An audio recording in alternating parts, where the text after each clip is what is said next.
Join our incredible moms who have mastered the art of balancing motherhood in today's episode of We Time Convo. My name is Debbie. This is Liza. Moms sharing inspiring stories, practical tips, and a few hilarious anecdotes. And it all begins now.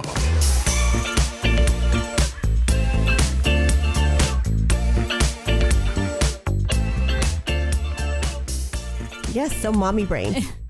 AKA Momnesia. Momnesia. Yes. So it's a thing. We came across this because when we were planning Our next session. Our next session, Debbie created this schedule. See, there goes my mom brain. We basically were looking to let's coordinate, let's figure out with all our schedules, how can we coordinate? So we thought about using some type of different apps. And then at the end of the day, we're like, okay, let's stop with the apps. Let's just go standard Google Sheets. Yeah. Pretty much. So I sent that over, and it was really interesting because I think you had mentioned, I think Irene mentioned June 29th, and we were obviously very well into July. Yeah. And I was like, oh, you mean July? And she said, oh, yeah. And then I think you looked over the schedule, and who is Irene? Irene is our lovely producer. And creator of this podcast. Yes. So she's the one who brought us together to create this opportunity to share some of our experiences and thoughts. She believes in us. Yes. And that's wonderful feeling. But anyways, as we were going through the schedule, you had mentioned a couple of dates that didn't work for you. It was July 30th, right? Was it June, August. You know what? Let me pull up the text message because I actually screenshotted it because it was funny. Okay. So I'm going to read off our text conversation. So I texted the thread, FYI, I am not available August 30th, but if there's something scheduled, feel free to record without me. Or I can be available to record before 12 on 8:30. Debbie says 8:30 is a Wednesday. Mind you, we only record on Sundays. And I said, oops, July 30th. And Debbie goes, July 30th isn't on our schedule. I highlighted our scheduled first and third week of each month with green. So I failed to pay attention to that. And then that's when we started talking about mom brain. And Irene hops on and goes, hey, that should be our next episode. So that is our next episode. But yes, it's mom brain or momnesia is a thing. I actually did a little bit of research on it.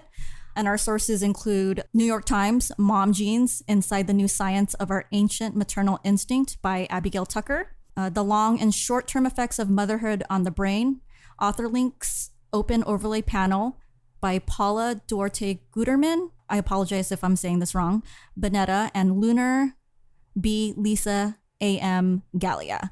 So I believe we'll probably link these links on the show's notes if you guys would like to go back and read on these studies about mom brain. So Liza, when you looked at this and did your research, which I find interesting because I think that's kind of like what I do as a mom as well. When I hear something and I'm like, you know what, is that really a thing? Yeah. Like, how true is it? Because, you hear this fake news. Yeah. And now I think what I've been doing is when I hear something, I actually go out and try to research it myself just to see, is it really a valid thought, theory, whatever it is, right? So when you looked it up, what did you find? Okay, so I'll read it off here. And you're so good because I don't research anything. I just blame it on other things. So anyways, studies have shown that the hormones of pregnancy, childbirth, and breastfeeding results in the loss of gray matter in a mother's brain. What's gray matter? Gray matter of the brain involves muscle control and sensory perception such as seeing, hearing, memory, emotions, speech, decision-making, and self-control. Dads can actually experience dad brain as well, but studies have shown that dads experience loss of gray matter if they are deeply involved in caring for their child. This is because all of their focus goes towards the part of the brain that is responsible for figuring out their infant's wants and needs. So based on that, you're basically saying that as a mother, it actually impacts not just you physically and emotionally, but like your brain actually changes as you enter motherhood. Correct. Yes. So I see it as you're only using one side of your brain to focus solely on nurturing your child, right? And you're ignoring the other side of the brain, which is memory and remembering your Botox appointment next week. You know, things like that. So, and I'm going to keep reading, but studies have also shown that moms that have the biggest drop in gray matter have the warmest relationships with their babies. This is because moms are putting all their focus and attention on nurturing and providing comfort to their kids. I remember, obviously, you know, way back when Vanessa was born. Vanessa's my daughter. And I went back to work, I want to say like within like 8 weeks, 6 to 8 weeks.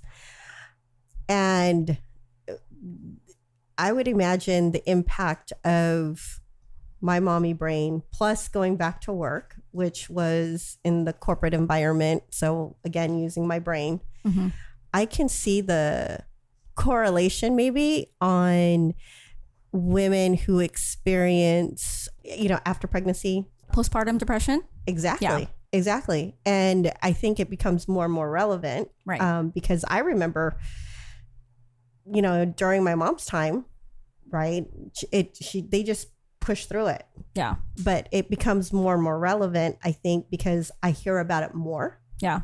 And it may be because people are talking about it more, but maybe also people are experiencing it more because you have mothers who are juggling. Yes. Right. And worrying. And doing it quite soon. Yes. So, interesting. It's very interesting. So, I mean, your infant or baby is not going to care about you missing your Botox appointment or your wax appointment.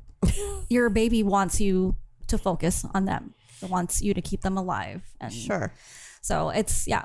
I mean, just because you have mom brain actually is a good thing because that just means all your focus is on your baby. Got it. Yeah. Got it. And the good thing is mom brain actually is not there forever.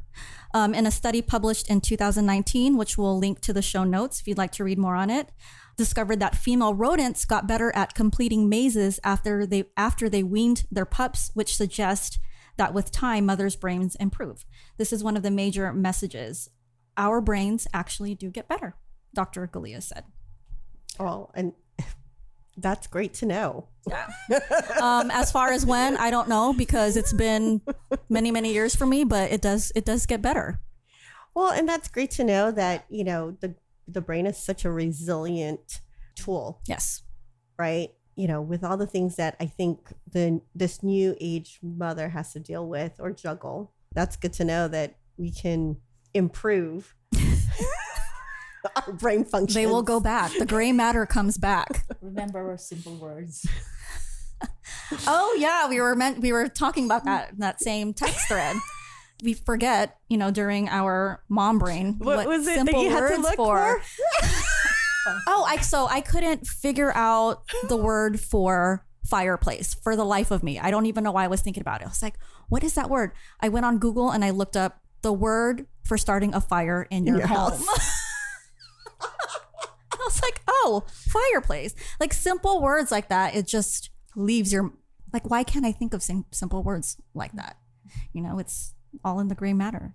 Now, how good are you? Like, for me, I'm really bad at taking notes, like everything I keep in here. But what I've realized is because of the schedule that I have to put it on my calendar. Are you one to write things down or do you keep it up here? I am old school. I need a paper calendar and I need a calendar on my phone. And that is so interesting because I like paper too. Yeah. Like I've tried to do notes on my phone. Right. And I am like maybe 25% successful in that. Yeah. I still like writing it on a piece of paper. Yeah. I need to see my week. I need to see what is going to happen. I'm a busy mom, so I just am used to writing things down, and that's how I function at work too. I have my Google Calendar, but I need to write things. I'm just a visual person. Yeah. But if I lose that piece of paper, I'm like SOL. So I have to have a backup, and vice versa. Like, I don't trust technology. I'm like I said, I'm old school. Like, if my technology dies, I have my paper. And I'll tell you, okay, so as I veer, and I think I'm pretty decent. I'm obviously not 100% all into tech, but when we went to our Asia trip, which was a couple of weeks ago, we had several different flights, hotels, because we were visiting 4 different countries. Yeah. And everything obviously is on our email, on our app, but lo and behold, I still printed things out and put it in this, relative like folder. And I would use that to help me as we traveled, which was old school. But it was funny because the other moms on that trip did the same exact thing. Oh, did they? And we didn't talk about it, but they did this. They printed out, because I get so flustered when I'm put on the spot and I can't find it on my phone. Yeah. Like, it is on my phone. It's on my email, but it's just like, I'm just not that great at finding it, and I get flustered. So the paper and pen to me definitely gives me that safety net. Yeah. That security of remembering. So if there was anything, we couldn't lose our passport, and we couldn't lose that folder. Yes. Don't lose the folder. We could potentially lose the phone, which was obviously would have been devastating, but the folder, oh my God, that would have killed it. Totally. I get it. And Irene, I think you told us that you had an ongoing.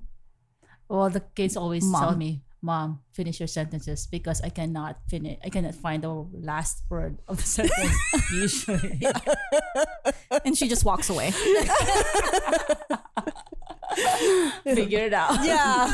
Or spit it out. What is it? What are you trying to say? It's like a Mad Lib. You're like, personal Mad Lib. They just have to figure out what you have to say. But yeah. So mom brain is a thing. There is a reason behind it. We're all not alone. We all go through it. And it's fine. It's okay. It's fine, because your brain will get better. And your baby is well loved. Yes. I think it adds to that you don't sleep enough. Hormones add to it. Yeah. The lack of sleep. Yeah. I don't think guys have slept well since Vanessa's been born, to be honest with you. I mean, I remember prior to her being born, I had no problem sleeping. After her being born, I always felt like I was I became a light sleeper. Anything would wake me up just because, I had her. Yeah. I think now, as she's growing up, 2 more years and she'll, be in college. I think now I'm gotten better sleep. Well, they say you never sleep once you have kids, because then they're at that age where they're going out. Yes. I'm not going to sleep unless they come home. Right. Then when they move out of the house, you don't know what they're doing. You're just constantly worrying. So I don't think we ever sleep until we're retired. Not even that. I don't think my mom doesn't even sleep, and she's like 70. She still worries about us. So I'm not trying to, discourage you from sleep, but I don't think parents ever sleep. Well, yeah. I think, and when we do, it's just it's very few and far in between. I agree with you. Yes. It actually reminds me, you're absolutely right. When I used to be out and about at a younger age, my mom would stay up until I got home. Yeah. And I would always say, just go to bed. Yeah. I'll come home. And I never understood why she would always stay up. Yeah. And then now that I'm a mom, I feel horrible that I kept her up, because she's a registered nurse and she'd work early in the morning. So sometimes when I wouldn't come home until 2:00, she's up waiting for me to come home. And then she'd have to, start her day, be at work by 7, right? so now I feel horrible. But if you were to tell me back then, I thought it was her just being crazy, being annoying, being psycho. Yes. Like, go to sleep, Mom. You have, work tomorrow. Just go to bed. It's fine. And now being a mom, you're absolutely right. It's hard to just have that good night's sleep knowing that your kid's out. Right. Mm-hmm. And can you imagine back then we didn't have cell phones and no tracker. Yeah. So it was worse. Yeah. There's no way back then for our blind parents to get a hold of us unless they know that we're at someone's house and they can call that house. But if you're out at a party, there's no way. You come home, they know when you're safe when you open that door. Like now we can text our kids. We can track them. Yep. So I can't even imagine the level of I had fear. I actually had that conversation with Vanessa. I said I would have killed you. Yeah. That first time I would have killed you because that would have just been like, I would have just been out of my mind going, where is she? Yeah. Right. And not being able to get a hold of her. And no, you're absolutely, that is a twist. Yes. I mean, back in the days, we did not have any of that. But do you feel like we give our kids more freedom now because we do have those tools where we can, like, I find myself being more okay with Vanessa going out because I can access her through her phone. Yeah, 100%. 100%. I actually don't think that I would be cool with letting her out and about if I didn't have a way of getting hold of her. Yeah, I would be following my kid. You want to go to the mall? I'll be following you. So yeah, for sure. I think we do give them a little more freedom because of what we have now, and we can always get a hold of them somehow through their phones. We know where they're at. We can track them. But the times are different. Yep. And I can only imagine how it'll be different when our kids, if they do decide to have kids, how different it's going to be. Right. That's another topic. Kids not wanting to have kids. And I know a few. Yeah. Mm-hmm. I know a few who are very vocal about not wanting to have kids. The younger generation or older? Younger generation. I didn't want kids. I have 3 and they were all not planned. So I think, and I always knew this throughout high school. I'm like, I don't want kids. Mm-hmm. Heck no. I'm so selfish. I'm so selfish. Like I only care about myself. I don't want kids. I don't want to take care of anyone else.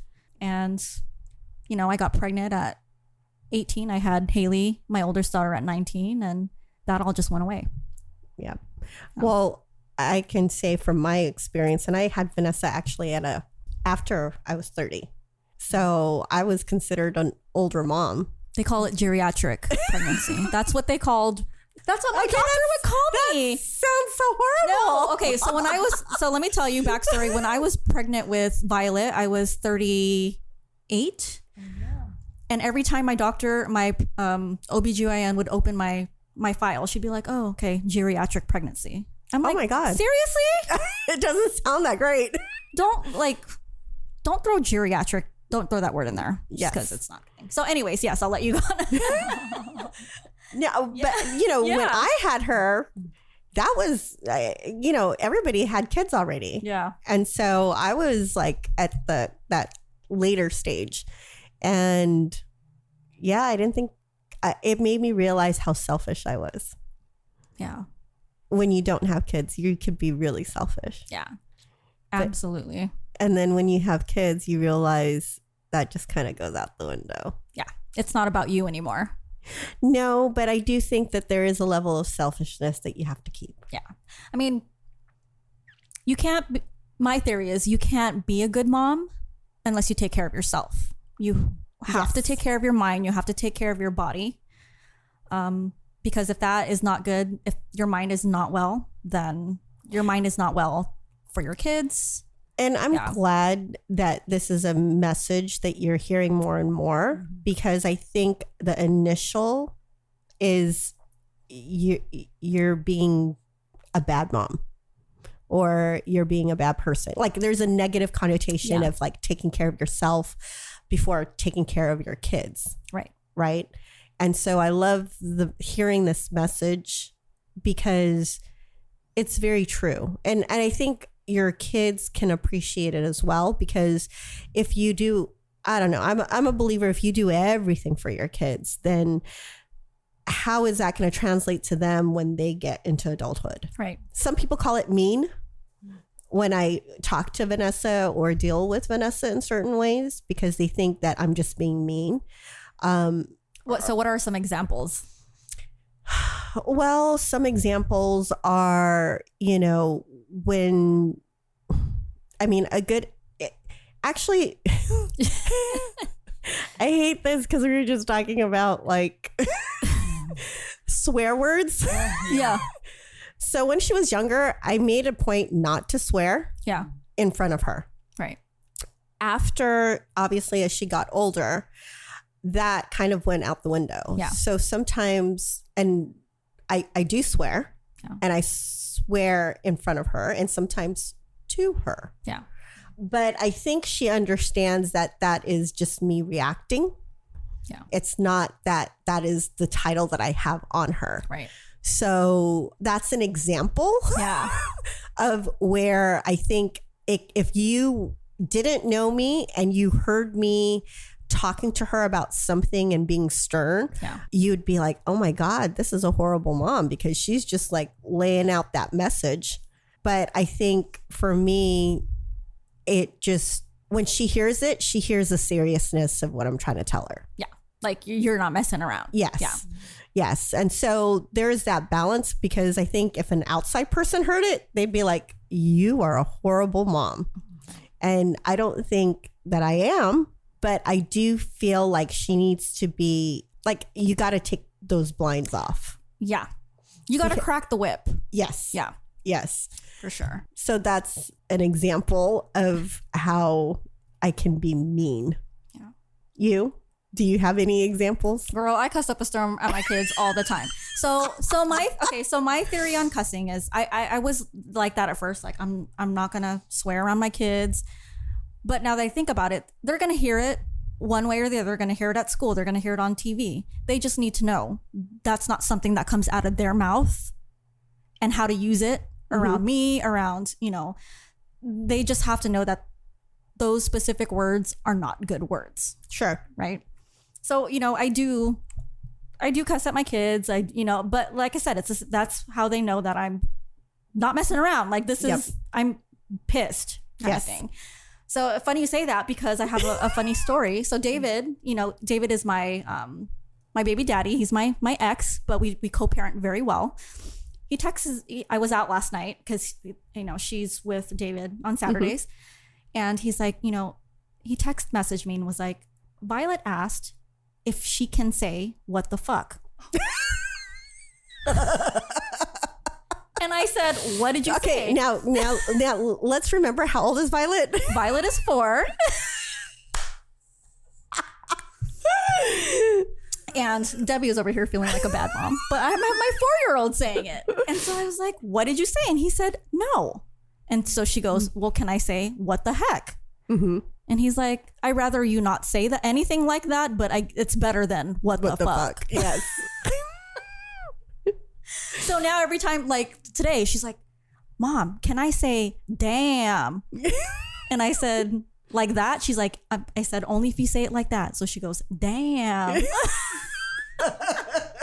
So yes, I mean, for me, if they know that it's a bad word, it's fine. I'm mean to my kids all the time. I yell at them all the time. I don't feel that I'm a bad mom. It's just like, I'm serious. I'm pissed off. Yep. If I raise my voice and and some people don't like it, but it's like, I parent the way I want to parent. Like if you don't, that's your opinion. If you don't, if you don't like it, but girl, I'm at the grocery store cussing at my kids all day. So if you hear me, if you're in the Bay Area at Lucky's and you see some little 5-foot Asian girl with glasses yelling at her kids, it's most likely me. And I need to have an episode on Violet one day, because she is just a handful. She is a handful. So yes. I have a lot of stories to tell. Yeah. And we should write down, things that kids say, right? Yes. Yes. Yeah. Yes. No, I agree. Vanessa used to be scared about saying damn. Oh, really? Yeah. Like that was the D word. Yeah.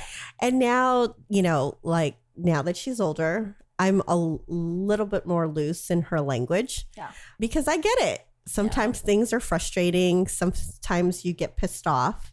I know her and her friends cuss up a storm. Oh, yeah. Right. I just don't hear it, but I'm pretty sure they do. Sometimes I'll catch a whiff of it, but you know, I think it's the norm. Yes. Yeah. I work at a high school. I hear, you know, these kids, it's just how they talk. So.